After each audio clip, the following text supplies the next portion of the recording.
ಕೋಳಿಗೆ ಮಸಾಲೆ ಅರಿಬೇಕಾದ್ರೆ ಬದನೆಕಾಯಿ ಕೇಳ್ತು, ನೀನು ಯಾವಾಗಲೂ ಕೋಳಿಗೆ ಮಸಾಲೆ ಅರಿತೀಯಲ್ಲ, ನನಗೆ ಯಾವಾಗ ಮಸಾಲೆ ಅರಿತೀಯ ಅಂತ. Hi friends, welcome to Dharani vlogs Kannada. ನಾನಿವತ್ತು ಬದನೆಕಾಯಿಗೆ ಬೇಜಾರು ಮಾಡೋದು ಬೇಡ ಅಂತ ಬದನೆಕಾಯಿಗೂ ಮಸಾಲೆ ಅರಿತಾ ಇದ್ದೀನಿ. ಸೊ ನಾನಿವತ್ತು ಎಣ್ಗಾಯಿ ಬದನೆಕಾಯಿ ಮಾಡ್ತಾಯಿದ್ದೀನಿ. ಅದ್ರ ಜೊತೆಗೆ ಸೌತೆಕಾಯಿ ರೊಟ್ಟಿ ಮಾಡ್ತಾಯಿದ್ದೀನಿ. ನಾರ್ಮಲಾಗಿ ಮಸಾಲೆ ರೊಟ್ಟಿ ಎಲ್ಲರೂ ಕೇಳಿರ್ತೀರಾ. ಈ ಸೌತೆಕಾಯಿ ರೊಟ್ಟಿ ಸ್ವಲ್ಪ ಡಿಫ್ರೆಂಟು. ಬನ್ನಿ ಫ್ರೆಂಡ್ಸ್, ಹೇಗೆ ಸೌತೆಕಾಯಿ ರೊಟ್ಟಿ ಮಾಡೋದು ಅಂತ ಫಸ್ಟ್ ನೋಡೋಣ. ಈ ಥರ ಸೌತೆಕಾಯಿನ ಸಿಪ್ಪೆ ಎಲ್ಲ ತೆಗೆದುಕೊಂಡು ಸೌತೆಕಾಯಿನ ಚೆನ್ನಾಗಿ ತುರ್ಕೋಬೇಕು. ನಾನಿವತ್ತು ಆಲ್ಮೋಸ್ಟ್ 3-4 ಜನಕ್ಕೆ ಮಾಡೋವಂಥ ಕ್ವಾಂಟಿಟಿನ ಹೇಳ್ತಾ ಇದ್ದೀನಿ. ಸೊ ಒಂದು ಮೀಡಿಯಮ್ ಸೈಜ್ ಸೌತೆಕಾಯಿ ತೊಗೊಂಡಿದ್ದೀನಿ, ಅದನ್ನು ಸಿಪ್ಪೆ ತೆಗೆದು ತುರ್ಕೊತಾ ಇದ್ದೀನಿ.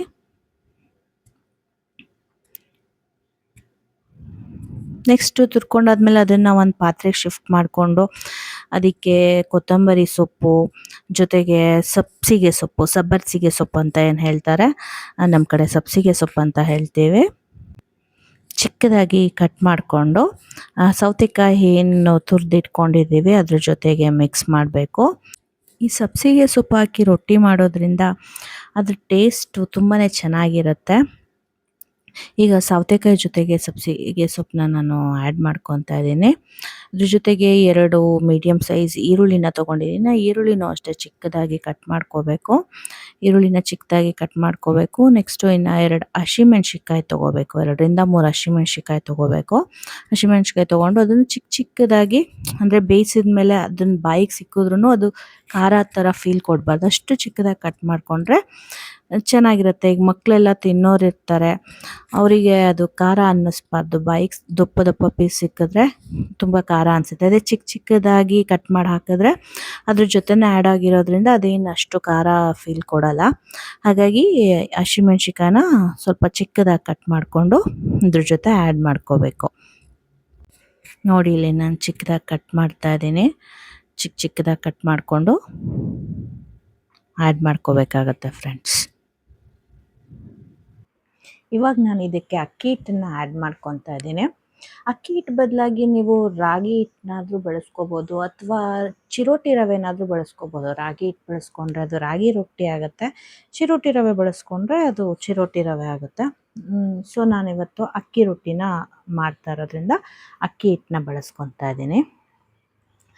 ಸ್ವಲ್ಪನೇ ನೀರು ಹಾಕ್ಕೊಂಡು ಚೆನ್ನಾಗಿ ಅದನ್ನು ಮಿತ್ಕೋಬೇಕು ರೊಟ್ಟಿ ಹಿಟ್ಟು. ಈಗ ಡೈರೆಕ್ಟಾಗಿ ಗಂಜಿ ಕಾಯಿಸಿ ಎಲ್ಲ ಹಾಕುವಂಥದ್ದು ಏನಿರಲ್ಲ, ಡೈರೆಕ್ಟಾಗಿ ತಣ್ಣೀರನ್ನೇ ಹಾಕ್ಕೊಂಡು ಇದನ್ನು ಆರಾಮಾಗಿ ಕಲಿಸ್ಕೋಬೋದು. ತುಂಬ ಏನು ರಿಸ್ಕಿ ಅಂತ ಅನಿಸಲ್ಲ. ಮೊದಲೆಲ್ಲ ಪರ್ಸ್ನಲಿ ನನಗೇನೆ ರೊಟ್ಟಿ ಮಾಡಬೇಕು ಅಂತ ಅಂದರೆ ಆ ಗಂಜಿ ಕಾಯಿಸ್ಕೋಬೇಕಿತ್ತು, ಅದು ಬಿಸಿ ಇರಬೇಕಾದ್ರೆ ಕಲಿಸ್ಬೇಕಿತ್ತು, ಇದೆಲ್ಲ ತುಂಬ ಪ್ರೊಸೀಜರ್ ಇತ್ತು. ಬಟ್ ಇದು ಹೋಟೆಲಲ್ಲಿ ಹೇಗೆ ಮಾಡ್ತಾರೆ ಅದೇ ಥರದಲ್ಲಿ ನಾನು ಇವತ್ತು ನಿಮಗೆ ತೋರಿಸ್ಕೊಡ್ತಾ ಇರೋದು. ಹೋಟೆಲಲ್ಲೂ ಅಷ್ಟೇ ಡೈರೆಕ್ಟು ತಣ್ಣೀರು ಹಾಕ್ಕೊಂಡೇ ಅವರು ಈ ಥರ ಕಲಿಸ್ಕೊಡ್ತಾರೆ. ಸಾಫ್ಟಾಗೂ ಬರುತ್ತೆ, ರೊಟ್ಟಿ ತೊಟ್ಟೋದಕ್ಕೂ ತುಂಬ ಚೆನ್ನಾಗಿ ಅನಿಸುತ್ತೆ. ನೋಡಿ, ನಾನು ನಾದ್ಕೊತಾ ಇದ್ದೀನಿ ಅದನ್ನು ಸಾಫ್ಟಾಗೆಲ್ಲ ಕಲಿಸ್ಕೊಂಡು. ಇವಾಗ ರೊಟ್ಟಿ ಹಿಟ್ಟನ್ನ ಹದವಾಗಿ ಕಲಸಿ ಇಟ್ಟಿದ್ದೀನಿ.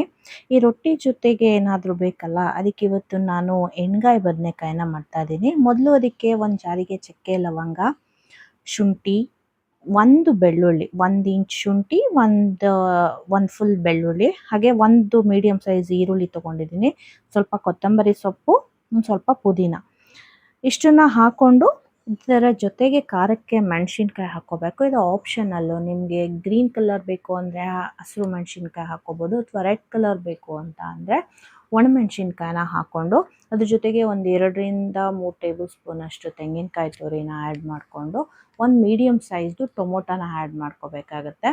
ಸ್ವಲ್ಪ ಗ್ರೇವಿ ಜಾಸ್ತಿ ಬೇಕು ಅಂತ ಅನ್ನೋರು ಇನ್ನೂ 1 ಟೊಮೊಟೊನ ಎಕ್ಸ್ಟ್ರಾ ಆ್ಯಡ್ ಮಾಡಬೇಕಾಗತ್ತೆ. ನಾನಿಲ್ಲಿ ಇವತ್ತು 1 ಟೊಮೊಟೊನ ಆ್ಯಡ್ ಮಾಡ್ತಾ ಇದ್ದೀನಿ. 1 ಟೊಮೊಟೊನ ಆ್ಯಡ್ ಮಾಡಿಕೊಂಡು ಚೆನ್ನಾಗಿ ರುಬ್ಕೊಂಡು ಇಟ್ಕೊಂಡಿದ್ದೀನಿ. ಹಾಗೆ ಬದನೆಕಾಯಿನ ಇವತ್ತು ನಾನಿಲ್ಲಿ ಗುಂಡು ಬದನೆಕಾಯಿನ ತೊಗೊಂಡಿಲ್ಲ, ಬದಲಿಗೆ ಉದ್ದ ಬದನೆಕಾಯಿ, ಏನು ವಾಂಗಿಭಾತ್ಗೆ ಯೂಸ್ ಮಾಡ್ತೀವಿ ಆ ಬದನೆಕಾಯಲ್ಲಿ ಮಾಡ್ತಾಯಿದ್ದೀನಿ. ಸೊ ಆ ಬದನೆಕಾಯಿನ ತೊಗೊಂಡು ಮಧ್ಯೆ ಕಟ್ ಮಾಡಿಕೊಂಡು 4 ಭಾಗ, ಅಂದರೆ ಫುಲ್ ಕಟ್ ಆಗಬಾರ್ದು, ಅದು ಹಾಗೆ ಜಾಯಿನ್ ಆಗಿರೋ ಥರ 4 ಭಾಗ ಮಾಡ್ಕೊಂಡಿದ್ದೀನಿ.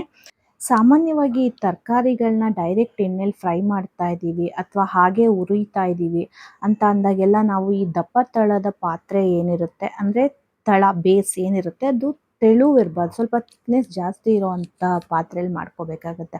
ಇಲ್ಲಾಂದರೆ ಏನಾಗುತ್ತೆ ಅಂದರೆ ಅದು ತರಕಾರಿ ಸೀದೋಗೋ ಚಾನ್ಸಸ್ ಜಾಸ್ತಿ ಇರುತ್ತೆ. ಹಾಗೆ ಇನ್ನು ಚಿಕ್ಕ ಪಾತ್ರೆ ತೊಗೊಬಿಟ್ರೆ ಏನಾಗುತ್ತೆ ಅಂದರೆ ಈ ಬದನೆಕಾಯಿ ಎಲ್ಲ ಹಾಕಿದಾಗ ಎಣ್ಣೆ ಸಿಡಿದು ಸುತ್ತ ಎಲ್ಲ ಗಲೀಜಾಗುವಂಥ ಚಾನ್ಸಸ್ ಇರುತ್ತೆ. ಹಾಗಾಗಿ ಯಾವುದೇ ಒಂದು ತರಕಾರಿನ ನಾವು ಆಯಿಲಲ್ಲಿ ಫ್ರೈ ಮಾಡ್ತಾ ಇದ್ದೀವಿ, ಉರಿತಾ ಇದ್ದೀವಿ ಅಂದಾಗ ಸ್ವಲ್ಪ ದಪ್ಪ ತಳದ ಪಾತ್ರೆ ಮತ್ತು ಅಗಲವಾದ ಪಾತ್ರೆ ತೊಗೊಳ್ಳೋದು ಒಳ್ಳೆಯದು.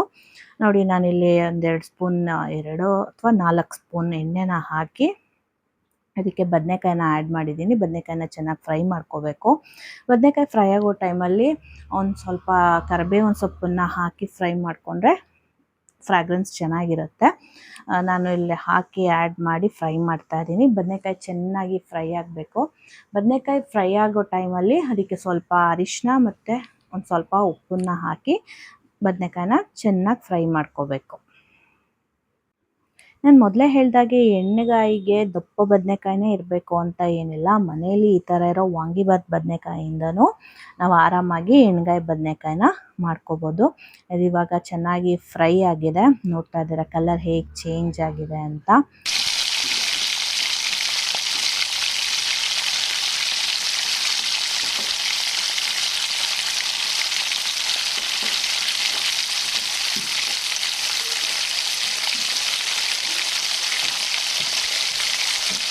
ಇವಾಗ ರುಬ್ಕೊಂಡಿರೋಂಥ ಮಿಶ್ರಣನ ಇದಕ್ಕೆ ಆ್ಯಡ್ ಮಾಡಿ ಚೆನ್ನಾಗಿ ಮಿಶ್ರಣ ಮಾಡಬೇಕು. ಅದಕ್ಕೆ ಸ್ವಲ್ಪ ನೀರನ್ನು ಹಾಕ್ಕೋಬೇಕಂದ್ರೆ ಬರೀ ಏನು ರುಬ್ಬಿದ್ದೀವಿ ಅಷ್ಟೇ ಹಾಕ್ಕೊಂಡ್ರೆ ತಳ ಹಿಡಿಯುತ್ತೆ. ಸ್ವಲ್ಪ ನೀರನ್ನು ಆ್ಯಡ್ ಮಾಡಬೇಕು, ಯಾಕಂದರೆ ಅದು ಬದನೆಕಾಯಿ ಇದರಲ್ಲೂ ಬೇಯಬೇಕು, ಸ್ವಲ್ಪ ಹೊತ್ತು ಮಸಾಲೆ ಬೇಯಬೇಕಾಗುತ್ತೆ. ಇದನ್ನು ಡೈರೆಕ್ಟಾಗಿ ಮಸಾಲೆನ ಹಾಗೆ ಹಸಿ ಮಸಾಲೆನ ರುಬ್ಬಿರೋದ್ರಿಂದ ಮಸಾಲೆ ಕೂಡ ಬೇಯಬೇಕಾಗುತ್ತೆ. ಬೇಯಬೇಕು ಅಂದರೆ ನೀರಿನ ಅಂಶ ಬೇಕೇ ಬೇಕು. ಹಾಗಾಗಿ ನಾವು ಏನು ರುಬ್ಕೊಂಡಿರ್ತೀವಿ ಅದೇ ಜಾರಿಗೆ ಸ್ವಲ್ಪ ನೀರು ಹಾಕಿ ನೀಟಾಗಿ ಜಾರಲ್ಲಿರೋದನ್ನ ಮಸಾಲೆ ಎಲ್ಲನೂ ಹಾಕ್ಕೊಂಡು ಚೆನ್ನಾಗಿ ಕುದಿ ಬರೋ ಥರ ಕುದಿಸ್ಕೋಬೇಕು. ನಂತರ ಸ್ವಲ್ಪ ಟೇಸ್ಟ್ ನೋಡಿ ಉಪ್ಪು ಖಾರ ಏನಾದರೂ ಬೇಕಿದ್ದರೆ ಅಡ್ಜಸ್ಟ್ ಮಾಡ್ಬೋದು. ಆಮೇಲೆ 1 ಟೇಬಲ್ ಸ್ಪೂನ್ ಕಸ್ತೂರಿ ಮೇಥಿ ಜೊತೆಗೆ 1 tablespoon garam masala, 1 tablespoon chicken masala, mutton masala ಬರುತ್ತಲ್ಲ ಅದನ್ನು ಕೂಡ ಆ್ಯಡ್ ಮಾಡ್ಕೋಬೋದು, ಟೇಸ್ಟ್ ಚೆನ್ನಾಗಿರುತ್ತೆ. ನಾನಿಲ್ಲಿ 1 tablespoon chicken masala, 1 tablespoon garam ಮಸಾಲಾನ ಆ್ಯಡ್ ಮಾಡ್ತಾಯಿದ್ದೀನಿ. ಇದೆಲ್ಲ ಆ್ಯಡ್ ಮಾಡಿ ಸಣ್ಣ ಉರಿಲಿ ಒಂದು 5 ನಿಮಿಷ ಬೇಯಿಸ್ಕೋಬೇಕಾಗತ್ತೆ. ಸಣ್ಣ ಉರಿಲಿ ಇಟ್ಬಿಟ್ಟು ಒಂದು ಕ್ಯಾಪ್ ಮುಚ್ಚಿ ಒಂದು 5 ನಿಮಿಷ ಬಿಟ್ಟರೆ ನೀಟಾಗಿ ಬೆಂದಿರುತ್ತೆ. ಈ ಬದನೆಕಾಯಿ ಗೊಜ್ಜು ಬರೀ ಚಪಾತಿ ರೊಟ್ಟಿ ಅದ್ರ ಜೊತೆಗಲ್ಲದೆ ಅನ್ನದ ಜೊತೆನೂ ತಿನ್ನೋದಕ್ಕೆ ತುಂಬ ಚೆನ್ನಾಗಿರುತ್ತೆ. ಒಂದ್ಸಲ ಟ್ರೈ ಮಾಡಿ ನೋಡಿ, ರೊಟ್ಟಿಗಳ ಜೊತೆಗೂ ಅನ್ನದ ಜೊತೆ ಹಾಗೆ ತಿನ್ಬೋದು. ಬದನೆಕಾಯಿ ಗೊಜ್ಜು ಆಗಿದೆ. ಇವಾಗ ರೊಟ್ಟಿನ ನಾನು ತಟ್ಕೊತಾ ಇದ್ದೀನಿ. ಇಲ್ಲಿ ನಾನು ಏನು ರೊಟ್ಟಿನ ತಟ್ತಾ ಇದ್ದೀನಿ, ಇದಕ್ಕೆ ಸಿಲಿಕಾನ್ ಪೇಪರ್ ಅಂತ ಹೇಳ್ತಾರೆ. ಈ ಪೇಪರ್ ಮೇಲೆ ಹೇಗೆ ಅಂದರೆ ಆರಾಮಾಗಿ ರೊಟ್ಟಿನ ನಾವು ಲಟ್ಟಿಸ್ಕೋಬೋದು, ಅಂದರೆ ತಟ್ಕೊಂಡು ನೆಕ್ಸ್ಟು ಅದನ್ನು ಹಾಗೆ ಡೈರೆಕ್ಟ್ ತೆಗೆದು ತವಾ ಮೇಲೆ ಹಾಕಿ ಒಂದು 10 ಸೆಕೆಂಡು ಆ ಪೇಪರ್ ಸಮೇತ, ಸಿಲಿಕಾನ್ ಪೇಪರ್ ಏನಿದೆ ಅದು ಸಮೇತ ಹಾಗೆ ತವಾ ಮೇಲೆ ಬಿಟ್ಟು ಆಮೇಲೆ ತೆಗೆದ್ರೆ ಅದು ಯಾವುದೇ ರೀತಿ ಪೇಪರ್ಗೂ ಅಂಟ್ಕೊಂಡಿರಲ್ಲ, ನೀಟಾಗಿ ರೊಟ್ಟಿ ಬರುತ್ತೆ. ಈಗ ರೊಟ್ಟಿ ಮತ್ತು ಎಣ್ಣೆಗಾಯಿ ಎರಡೂ ರೆಡಿ ಆಗಿದೆ. ರೆಸಿಪಿನ ಟ್ರೈ ಮಾಡಿ, ಚಾನಲ್ನ ಸಬ್ಸ್ಕ್ರೈಬ್ ಮಾಡಿ. Thank you.